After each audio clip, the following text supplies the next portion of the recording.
तो दोस्तों, आज हम बीएसटीसी पीटीटी और रीट के विशेष बैच को देखते हुए आज हिंदी की क्लास लेके आए हैं, जिसमें देखिए आज तक हम देखते आ रहे हैं जिसके अंदर हिंदी को एक रटन विधि के तैयार किया जाता है। लेकिन आज हम इस विधि को छोड़कर हिंदी को एक छोटी से छोटी चीज़ को लेकर बेसिक से बेसिक समझेंगे। तो देखिए, सबसे पहले देखिए व्याकरण। व्याकरण जो हिंदी की व्याकरण दी थी, ये किसने दी थी? हिंदी की व्याकरण। तो देखिए, कामता प्रसाद गुरु ने किसने दी थी? कामता प्रसाद गुरु ने।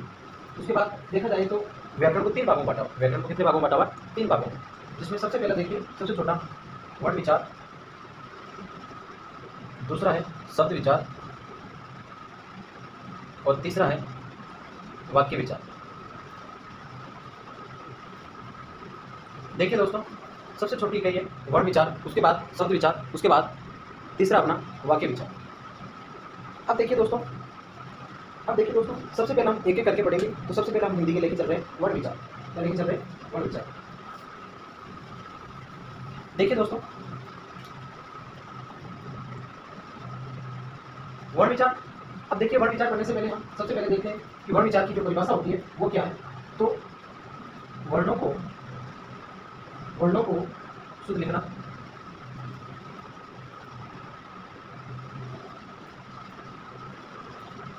शुद्ध उच्चारण करना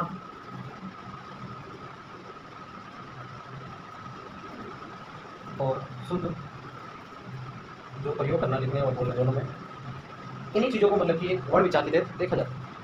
अब देखिए कि इससे पहले हम एक छोटी सी चीज़ देखते हैं जो वर्णों की व्याकरण से संबंधित, जिसके अंदर देखा जाए तो भाषा की सबसे छोटी इकाई, भाषा की सबसे छोटी इकाई, भाषा की सबसे छोटी इकाई कौन सी?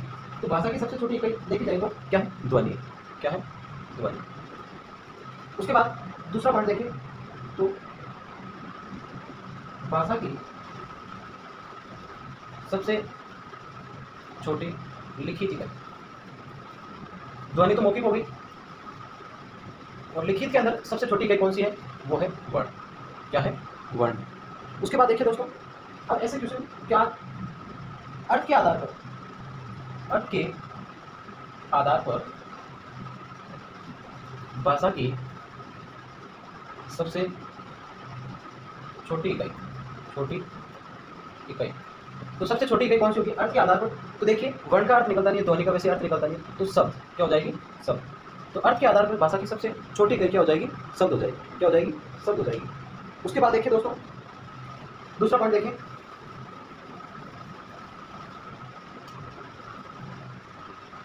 अर्थ के आधार पर भाषा की बड़ी इकाई। छोटी इकाई तो क्या होगी? शब्द, और बड़ी इकाई क्या हो जाएगी? वाक्य। क्या हो जाएगी? वाक्य। उसके बाद देखिए दोस्तों, तो अर्थ के आधार पर भाषा की सबसे बड़ी इकाई क्या होगी? वाक्य होगी। उसके बाद दूसरा देखिए, भाव या भावार्थ के आधार, भाव या भावार्थ के आधार पर भाषा की छोटी इकाई, छोटी इकाई। तो भाव या भावार्थ के आधार पर बोले कि भाषा की जो छोटी इकाई होगी वो क्या होगी? वाक्य। क्या हो जाएगी? वाक्य। तो देखिए दोस्तों, ये सारी चीज़ें अलग अलग हैं कि अर्थ के आधार पर भाषा की सबसे छोटी इकाई शब्द होगी, बड़ी इकाई वाक्य हो गई, और उसके बाद सबसे छोटी इकाई भाव या भावार्थ के आधार पर, तो ये हो गई वाक्य। उसके बाद देखिए, हम पढ़ते हैं वर्ण। क्या पढ़ते हैं? वर्ण। वर्णों को देखें तो 2 भागों में बांटा हुआ। कितने भागों में बांटा हुआ? 2 भागों में। तो आज शुरू से देखेंगे हम वर्ण। क्या देखेंगे? वर्ण विचार। इसमें वर्ण को कितने भागों में बांटा हुआ है? 2 भागों में। एक तो है स्वर और दूसरा रूप है व्यंजन। वर्णों को कितने भागों में बांटा हुआ है? 2 भागों में। एक है स्वर और दूसरा है व्यंजन। स्वर हमेशा क्या होते हैं? स्वतंत्र होते हैं। स्वर क्या होते हैं? स्वतंत्र। मतलब कि स्वर का उच्चारण करने के लिए किसी की जरूरत नहीं होती, ये स्वतः ही उच्चारित होते हैं, स्वतंत्र होते हैं। लेकिन व्यंजन का उच्चारण करने के लिए किसकी सहायता ली जाती है? स्वर की। किसकी सहायता ली जाती है? स्वर की। तो देखिए दोस्तों कि स्वर हमेशा स्वतंत्र होते हैं, लेकिन व्यंजन स्वतंत्र नहीं होते। तो हम अब अलग अलग करके देखेंगे। स्वर को पढ़ेंगे पहले, उसके बाद देखेंगे व्यंजन को। देखिए दोस्तों, जो ये क्लास है जिसके अंदर एक छोटी से छोटी चीज़, हिंदी की हर टॉपिक आपके साथ में उज्ज्वल क्लासेज की तरफ से लेके आए, जल्दी से जल्दी इस वीडियो को ज़्यादा से ज़्यादा अपने दोस्तों के साथ शेयर करें, जिससे ताकि उनको भी इसका फ़ायदा मिल सके। तो देखिए अपना फर्स्ट टॉपिक है स्वर। सबसे पहले तो स्वर की संख्या, स्वरों की संख्या। स्वरों की संख्या देखी जाए तो कितनी है? 11। कितनी है? 11। कौन कौन से स्वर है? अ, आ, इ, ई, ओ, ओ। तो स्वरों की संख्या कितनी है? 11 अपने पास में है स्वर अ, आ, ई, ये 11 स्वर है। उसके बाद देखिए कभी कभार बच्चों के दिमाग में आता है कि ये भी तो है, इन चीज़ों को किसमें गिना जाए? तो ये अलग है, इनको वैसे हम आगे टॉपिक पढ़ेंगे तो अन्य के अंदर पढ़ेंगे, लेकिन मैं वैसे बता देता हूँ। इनको कहते हैं अयोगवा। क्या कहते हैं? अयोगवा। अयोगवा का मतलब होता है अ का मतलब नहीं, योग का मतलब क्या होता है? जुड़ना, और वाह का मतलब होता है वर्ण। वाह का मतलब क्या होता है? वर्ण। ये किसी वर्ण के साथ में मतलब कि जुड़ते नहीं है। अयोगवा का मतलब क्या होता है? किसी के साथ में जुड़ते नहीं है, इसलिए इनको अलग से देखेंगे अन्य स्वर के अंदर। अब देखिए स्वरों को अलग अलग वर्गीकरण के अंदर पढ़ेंगे, स्वरों को अलग अलग वर्गीकरण देखेंगे। देखिए दोस्तों स्वरों के प्रकार, स्वरों के प्रकार। प्रकार के अंदर देखिए सबसे पहला प्रकार पढ़ते हैं मात्रा या उच्चारण में लगने वाले समय के आधार पर, समय के आधार पर। सबसे पहले हम पढ़ेंगे मात्रा और उच्चारण में जो समय लगता है, उस समय के आधार पर स्वर को कितने भागों बांटा हुआ वो चीजें देंगे। तो इसके आधार पर स्वर को 3 प्रकार, कितने प्रकार? 3 प्रकार, 3 भागों के अंदर बांटा हुआ। देखिए सबसे पहला क्या है अपना? अश्व स्वर। कौन सा है? अश्व स्वर। इसके अन्य नाम भी आते हैं, जिसके अंदर कह सकते हैं लघु स्वर, उसके बाद छोटा स्वर भी कह सकते हैं, उसके बाद एक मात्रिक स्वर भी कह सकते हैं, एक मात्रिक स्वर। उसके बाद उनका दूसरा नाम भी है मूल स्वर। देखिए दोस्तों हस्व स्वर के नाम से भी जाना जाता है, लघु, छोटा, एक मात्रिक और मूल स्वर। अब देखिए इनकी परिभाषा क्या है। हस्व स्वर किसे कहते हैं? लघु स्वर, छोटा स्वर, एक मात्रिक स्वर किसे कहते हैं? कि वो स्वर जिसकी एक मात्रा हो, एक मात्रा हो और उच्चारण करने में कम समय लगता हो, उन्हें हस्व स्वर कहते हैं। देखिए दोस्तों वो स्वर जिसकी एक मात्रा हो उन्हें लघु स्वर, छोटा स्वर, एक मात्रिक स्वर और मूल स्वर के रूप में जाना जाएगा। अब देखिए दोस्तों कौन कौन से हैं, कौन कौन से ऐसे स्वर हैं जो एक मात्रिक स्वर हैं और जो एक लघु स्वर, मूल स्वर के अंदर माना जाता है। तो देखिए दोस्तों लघु स्वर हस्व स्वर के अंदर आ जाएंगे। हस्व स्वर इसके अंदर अ, ई, ओ और री, ये 4 स्वर हैं जिनको हस्व स्वर के रूप से जाना जाता है। उसके बाद छोटा, लघु, एक मात्रिक और मूल स्वर। तो इनकी संख्या कितनी है? हस्व स्वर की संख्या कितनी है? 4। कितनी संख्या है? 4। उसके बाद देखिए दोस्तों दूसरा है दीर्घ। दीर्घ स्वर गुरु, उसके बाद बड़ा, द्विमात्रिक और संधि स्वर। संधि स्वर। देखिए दोस्तों दूसरा भेद अपना दीर्घ स्वर। कौन सा? दीर्घ। दीर्घ का मतलब होता है बड़ा, बड़ा, गुरु, द्विमात्रिक और संधि स्वर। सीधा साफ पता चलता है कि द्विमात्रिक का मतलब जिसकी 2 मात्रा। देखिए वह स्वर जिसकी 2 मात्रा हो और उच्चारण करने में हस्व स्वर से अधिक समय लगता हो, अधिक समय लगता हो, उन्हें दीर्घ स्वर कहेंगे। क्या कहेंगे? दीर्घ स्वर कहेंगे। वो स्वर जिसकी 2 मात्रा हो और उच्चारण करने में हस्व स्वर से अधिक समय लगता हो, उन्हें किस नाम से जानेंगे? दीर्घ स्वर। उसके बाद देखिए दोस्तों दीर्घ स्वर कौन कौन से कहलाएंगे? आ, ई, ओ, ए, ओ। ये क्या है? दीर्घ स्वर। क्या है? दीर्घ स्वर। इनकी संख्या कितनी होती है? संख्या पूछ ली जाए तो कितनी होती है? 7। संख्या कितनी होती है? 7। उसके बाद देखिए दोस्तों तीसरा रूप, लगने वाले समय के आधार पर दो तो हमने देख लिया, और तीसरा रूप अपना कौन सा है देखिए, तीसरा प्रकार इसको कहते हैं क्लिप्त स्वर।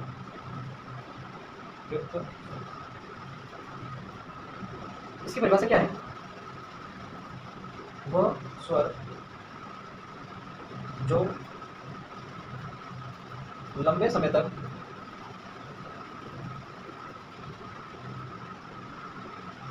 उच्चारित होते हो और दो से अधिक मात्रा, जो लंबे समय तक बोला जाता है, उन्हें किस नाम से जाने जाएंगे? क्लिप्त स्वर। किस नाम से जाना जाएगा? क्लिप्त स्वर। इसमें कौन कौन सा आएंगे देखिए, एक तो अ आएगा और अ के साथ में दीर्घ स्वर आएगा, दीर्घ स्वर सारे। तो इनकी संख्या कितनी हो जाएगी? 8। इनकी संख्या कितनी हो जाएगी? 8। तो देखिए दोस्तों, आज हमने देखा था कि स्वरों के प्रकार जिसके अंदर मात्रा और उच्चारण करने में लगने वाले समय के आधार पर 3 भागों के अंदर देखा। उसके बाद देखिए विशेष बात, जिसके अंदर हमने यह तो चीज़ हर बार देखी, हर बार पढ़ा कि संयुक्त व्यंजन कौन कौन से, लेकिन संयुक्त स्वर कौन कौन से, संयुक्त स्वर कौन से। तो ये इसका आंसर आप मुझे कमेंट बॉक्स के अंदर बताइए, संयुक्त स्वर कौन से, संयुक्त स्वर कौन से, ये आप मुझे कमेंट करके कमेंट बॉक्स के अंदर बताइए। उसके बाद देखिए दोस्तों अगला वर्गीकरण, अगले वर्गीकरण के अंदर देखिए पोस्ट के आधार पर, किसके आधार पर? पोस्ट के आधार पर, पोस्ट के आधार पर 2 बार, 2 प्रकार, कितने हैं? 2 प्रकार। जिसके अंदर देखिए सबसे पहले है वर्ताकार, क्या है? वर्ताकार स्वर। उसके बाद दूसरा है अवर्ताकार।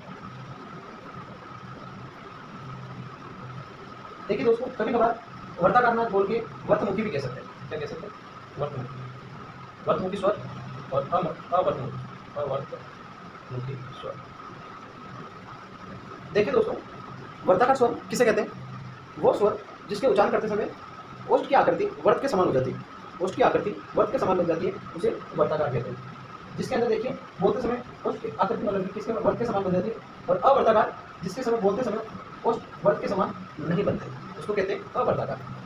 तो देखिए वर्ताकार के अंदर कौन कौन से स्वर आते हैं? जिसके अंदर ओ, रौ, ओ और औ, ये 4 स्वर है, इनको वर्ताकार स्वर कहते हैं। क्या कहते हैं? वर्ताकार स्वर। इनकी संख्या कितनी है? 4। संख्या कितनी है? 4। उसके बाद देखिए दोस्तों अवर्ताकार, अवर्ताकार संख्या कितनी है? 7। पीछे बचे वो बाकी सारे कितने हो जाएंगे? 7 हो जाएंगे। बाकी कितने हो जाएंगे? 7। कौन कौन से देखिए? अ, आ, ई, ए और रे। ये थे हमारे पोस्ट के आधार पर स्वर का वर्गीकरण। उसके बाद देखिए जीव की क्रियाशीलता के आधार पर, जीव की क्रियाशीलता के आधार पर, जीवा की क्रियाशीलता के आधार पर, क्रियाशीलता के आधार पर, जीवा की क्रियाशीलता के आधार पर कितने भागों के अंदर बांटा? देखिए जीवा की क्रियाशीलता के आधार पर 3 भागों में, कितने भागों में? 3 भागों। कितने भागों में बांटा हुआ? 3 भागों में। देखिए दोस्तों कौन कौन से थे, वो तीनों भाग देखते हैं।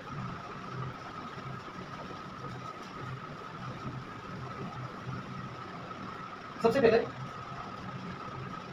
अग्रस्वर, कौन सा स्वर? अग्र। उसके बाद दूसरा है मध्य, उसके बाद तीसरा है पश्चिम स्वर,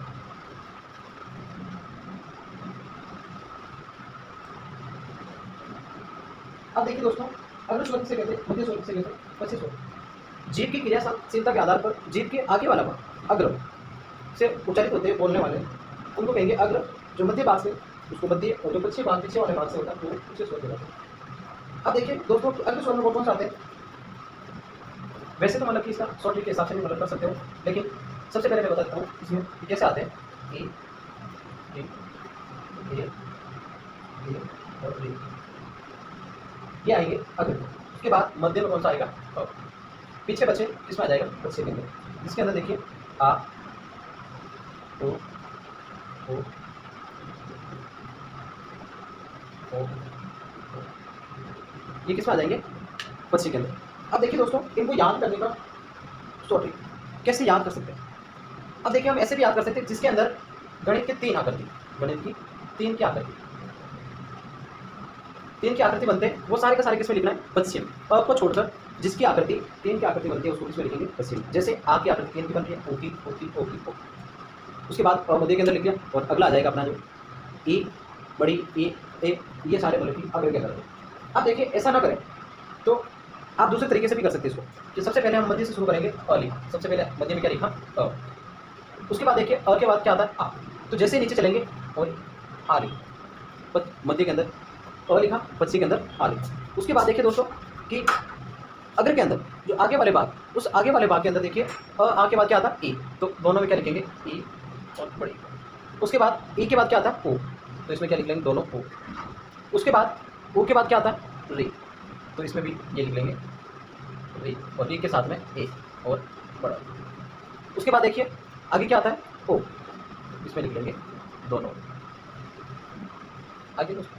इस प्रकार भी कर सकते हैं। उसके बाद दूसरा देख सकते हैं कि री वहाँ क्यों गया, तो देखिए 2 और 2 कितने हुए, 4। तो यहाँ कितने हुए, 1 2 3 4 5। तो यहाँ 5 हो गए, तो वहाँ भी 5 बराबर करने के लिए हमने री को क्या कर दिया, ऊपर लिख दिया। तो इस प्रकार भी मतलब कि हम कर सकते हैं। तो जीव की क्रियाशीलता के आधार पर कितने भाग थे, 3। अग्र स्वर, मध्य स्वर, उसके बाद पश्य स्वर। अब देखिए दोस्तों अगला, उसके साथ एक विशेष चीज ये भी देख लीजिए, नोट डाल के, विदेशी स्वर, विदेशी स्वर, विदेशी स्वर जिसको हम कह सकते हैं आगत स्वर, क्या कह सकते हैं, आगत स्वर या हृत स्वर, ये इनके अन्य नाम से भी हाँ। ये भी एक प्रकार का क्या होता है, वर्ताकार होता है, वर्ताकार स्वर होता है। क्या होता है, वर्ताकार स्वर। और इसकी संख्या कितनी होती है, 1। संख्या कितनी होती है, 1। और जो हम डॉक्टर के ऊपर लगाते हैं उसको को बोलते हैं विदेशी स्वर। उसके बाद देखिए दोस्तों अगला अपना टॉपिक, तालु की स्थिति के आधार पर, तालु की स्थिति के आधार पर स्वरों का वर्गीकरण।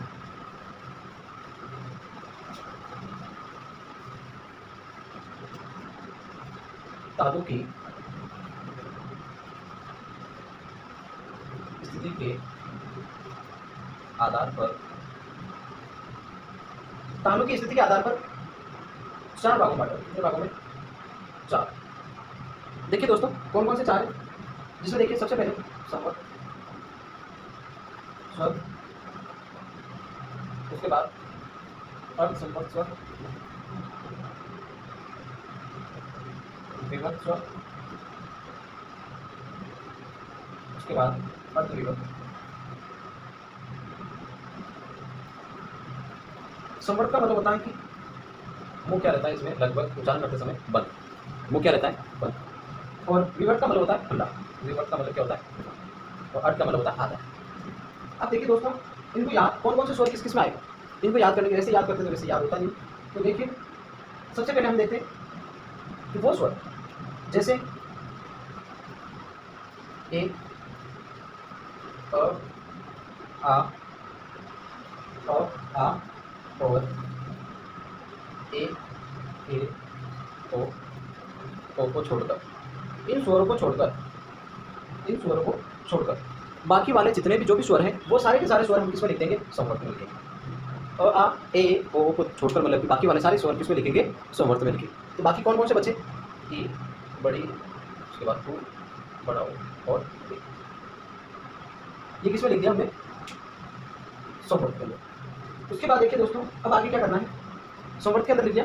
अब हम सबसे पहले देखेंगे विवर्त। क्या देखेंगे, विवर्त। विवर्त के अंदर हम क्या लिखेंगे, आ को, पूरा है। उसके बाद अर्थ का मतलब क्या होता है, आधा। अर्थ का मतलब क्या होता है, आधा। तो देखिए दोस्तों अ का आधा क्या हो जाता है, आ का आधा क्या हो जाता है, तो विवर्त में आ जाएगा आ, उसके बाद आ जाएगा अ। अब देखिए अर्ध, जो मतलब कि अर्ध संवर्त है उसमें सारे सारे छोटे छोटे लिखेंगे, और अर्ध विवर्त है उसमें सारे सारे क्या लिखेंगे, बड़े। तो पीछे कौन से बचे हुए, ए, ये छोटा है इसमें डाल देंगे, उसके बाद ये बड़ा है इसमें डाल देंगे। उसके बाद देखिए ये छोटा हो अर्ध में लिख लेंगे, और बड़ा हो इसमें लिख लेंगे अर्ध। ये इनका क्या हो गया, वर्गीकरण। संवर्त की संख्या कितनी होगी, 5। संख्या कितनी होगी, 5। उसके बाद अर्ध की कितनी हो गई संख्या, 2। संख्या कितनी हो गई, उसके बाद विवर्त की कितनी हो गई? एक। और अर्धविवर्त की संख्या एक। तो इस प्रकार मतलब कि स्वर का तालुक के आधार पर कितने भागों में बांटा हुआ? 4 भागों में। कितने भागों में बांटा हुआ? 4 भागों में। उसके बाद देखिए दोस्तों जाति के आधार पर, किसके आधार पर? जाति के आधार पर। जाति के आधार पर देखिए